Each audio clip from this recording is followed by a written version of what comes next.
যুক্তরাষ্ট্রসহ বিশ্বের অন্যান্য দেশগুলোকে সামরিক শক্তির জানান দিতে এবার ষষ্ঠ প্রজন্মের যুদ্ধবিমান নিয়ে এলো চীন। সম্প্রতি নতুন এই যুদ্ধবিমানটির পরীক্ষামূলক উড্ডয়ন করেছে দেশটি।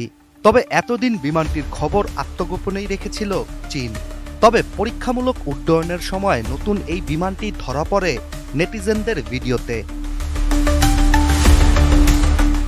চীন বিগত কয়েক দশক ধরেই উন্নত ও আধুনিক প্রযুক্তির নতুন যুদ্ধবিমান তৈরির পরীক্ষা চালিয়ে আসছিল। এবার সব জল্পনা কল্পনার অবসান ঘটিয়ে অবশেষে উড়তে দেখা গেল চীনের তৈরি সর্বাধুনিক জেট বিমানটিকে।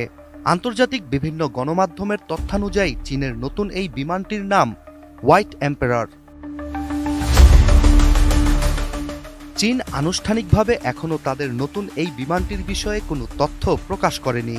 তবে বিভিন্ন সংস্থা ও আন্তর্জাতিক গণমাধ্যম জানিয়েছে চীনের নতুন এই বিমানটি একটি হাইপারসনিক যুদ্ধবিমান। মূলত হাইপারসনিক যুদ্ধবিমান পৃথিবীর বায়ুমণ্ডল ছাড়িয়ে মহাকাশে যেয়েও আক্রমণ করতে সক্ষম। ত্রিভুজাকৃতির এই বিমানটি আধুনিক স্টেলথ প্রযুক্তি সম্পন্ন, যা বিমানটিকে প্রতিপক্ষের রাডারে একদমই অদৃশ্য করে তোলে। এছাড়া এই ধরনের যুদ্ধবিমান গোয়েন্দা স্যাটেলাইটেও হামলা চালাতে সক্ষম।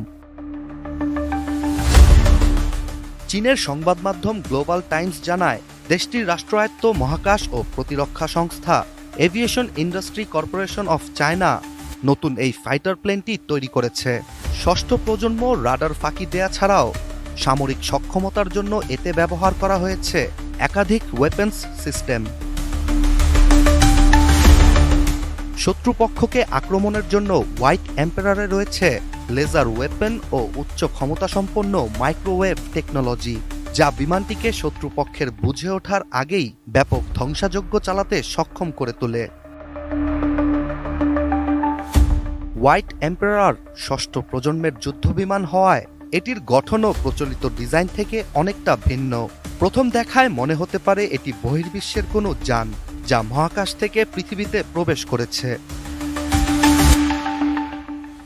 চীনের নতুন এই যুদ্ধবিমানের খবর বিভিন্ন গণমাধ্যমে ছড়িয়ে পড়ায় এখন বেশ চিন্তিত অনেক রাষ্ট্রই। কেননা যুক্তরাষ্ট্র, রাশিয়া ও চীন অনেক আগে থেকেই ষষ্ঠ প্রজন্মের যুদ্ধবিমান তৈরির চেষ্টা চালিয়ে যাচ্ছিল।